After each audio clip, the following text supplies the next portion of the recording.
اس سلسلے میں گزشتہ کل یہ عرض کیا تھا کہ گھر کا جو بڑا ہوتا ہے اس کی ذمہ داری ہوتی ہے کہ اپنے چھوٹے گھر والے بچے بیوی وغیرہ اگر کوئی غلط کام کر رہے ہیں خلاف سنت تو اس کو سدھارنے کی کوشش کرے. مثلا کھانا بیٹھے اور ہاتھ دھوئے بغیر بیٹھ گئے, بسم اللہ پڑھ بغیر بیٹھ گئے, شروع کر دیا, تو گھر والے کو چاہیے کہ اس کی برابر نگرانی کرتا رہے.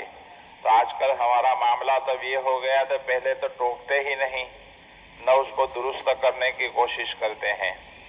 پھر اگر لوگوں کی طرف سے کچھ کہا جاتا ہے تو غصے میں آ کر اس کی پٹائی شروع کر دیتے ہیں. تو تربیت کا یہ طریقہ نہیں ہے. چھوٹوں کی محبت سے بتلایا جاتا ہے, چھوٹوں کو محبت سے بتلایا جاتا ہے. بلکہ چھوٹا ہو یا بڑا, کوئی بات آپ جتنی محبت سے ان کو بتلائیں گے اس پر اتنی ہی زیادہ اثر انداز ہوگی. مارداڑ کرنے کا یہ زمانہ نہیں ہے, پیار محبت سے سمجھایا جاتا ہے. ایک صحابی کی روایت پہلے گزری, ایک مرتبہ نماز کے اندر کسی کو چھینک آئی تو اس پر وہ نماز کی حالت ہی میں یرحمک اللہ کہنے لگے, نماز پڑھتے پڑھتے یرحمک اللہ کہنے لگے. تو صحابہ کرام رضی اللہ عنہم سبحان اللہ کہنے لگے. تو یہ بیچارے سوچ رہے ہیں کہ مجھ سے تو ایسا کیا کام ہو گیا ہے, سب ایسا کہہ رہے ہیں.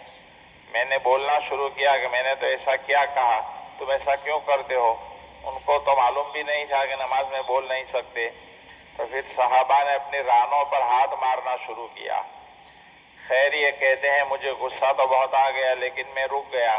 پھر نماز کے بعد آپ صلی اللہ علیہ وسلم نے مجھے بلایا تو وہ صحابی خود فرماتے ہیں کہ واللہ ما ضربنی ولا قہرنی ولا شتمنی, کہ آپ صلی اللہ علیہ وسلم نے نہ تو مجھ کو مارا, نہ ڈانٹا اور نہ مجھ پر غصہ کیا, بلکہ بڑی محبت سے آپ صلی اللہ علیہ وسلم نے یہ فرمایا ہے تو نماز ہے اور نماز میں اللہ کا ذکر کیا جاتا ہے, اس میں دنیا کی باتیں اور دوسری چیزیں نہیں ہوتی. آپ نے جو نماز میں بولنا شروع کر دیا تھا یہ مناسب نہیں ہے.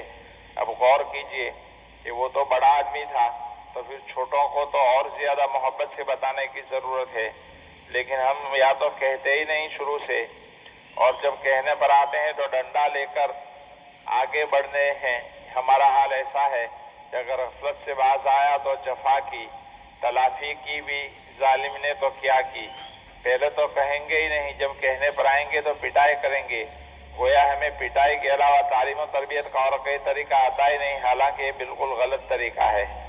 حضرت عائشہ رضی اللہ تعالیٰ عنہ کی روایت ہے, نبی کریم صلی اللہ علیہ وسلم نے اپنی پوری زندگی میں کسی عورت کو, کسی غلام کو, بلکہ کسی جانور تک کو نہیں مارا.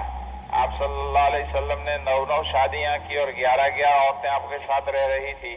تو حضرت عائشہ گھر کی عورت ہے, وہ فرماتی ہیں پوری زندگی میں کسی بھی عورت کو, کسی غلام کو, حالانکہ وہ غلام ہوتے ہیں اور جانور تک کو مارا نہیں پوری زندگی میں.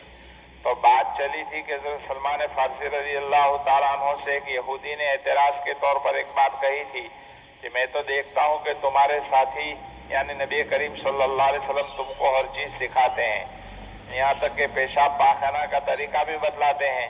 تو اندازہ لگائیے کہ آپ سید الانبیاء اور سید الاولین والآخرین ہے, اگلوں پیچھوں کے سردار ہے, لیکن کبھی آپ نے یہ نہیں سوچا کہ کیا میں ان کو پیشاب پاخانے کا طریقہ بتلاؤں گا, یہ میری شان کے مطابق ہے. آپ صلی اللہ علیہ وسلم تو ہر چیز سکھانے کے لیے آئے تھے اور آپ نے وہ پورا امت کو سکھا دیا.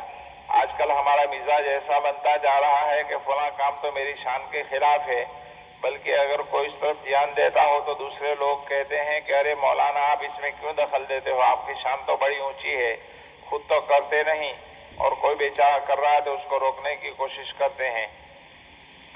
حضرت فرماتے ہیں استاد کہ ہمارے یہاں مدرسے میں کسی زمانے میں طلبہ کی نگرانی میرے ذمے تھی, طالب علموں کی نگرانی فرماتے تھے, ناظم تعلیمات بھی تھے. جب نماز کے اور دوسرے اوقات میں دارالاقامہ بورڈنگ میں جاتا تھا تو بعض لوگ کہتے کہ آپ حدیث کی بڑی بڑی کتابیں پڑھاتے ہیں اور آپ وہاں جاتے ہیں. میں کہا کرتا ہے ہم نہیں جائیں گے تو کون جائے گا, ان بچوں کو کون سکھائے گا, ان کی نگرانی کون کرے گا.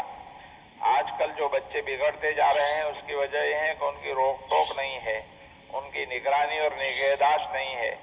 ان کو تو ہر چیز پر نگرانی کی ضرورت ہے. ایک مرتبہ آپ کسی بچے کو ٹوکیں گے اور جب تو دیکھے گا کہ میری غلط حرکت پر ٹوکا جا رہا ہے تو پھر دوسری مرتبہ وہ چونکے گا اور ایسا نہیں کرے گا.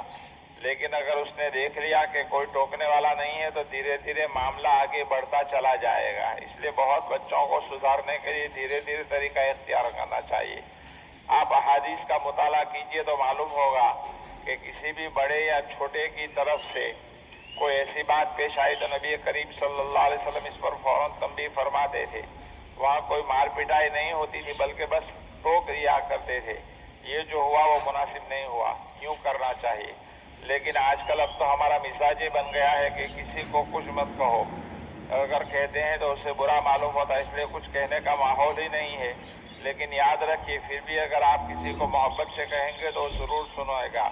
ڈانٹ ٹپٹ اور پیٹائی کرنے کی ضرورت نہیں. آپ صلی اللہ علیہ وسلم کا مزاج اور تربیت کا طریقہ یہی تھا. خلاصہ یہ ہوا کہ آدمی کی جہاں تک بس چلتا ہے اپنے ماتحت نیچے رہنے والوں کو پیار محبت کے ساتھ سمجھانا چاہیے. حدیث سے بھی یہی ہے، من رآ منکم منکرا فلیغیرہ بیدہ فإن لم یستطع فبلسانہ فإن لم یستطع فبقلبہ، کہ تم میں سے جو آدمی کوئی غلط اور بے حیائی کا کام ہوتے ہوئے دیکھے تو اس کو اپنے ہاتھ سے روک دے.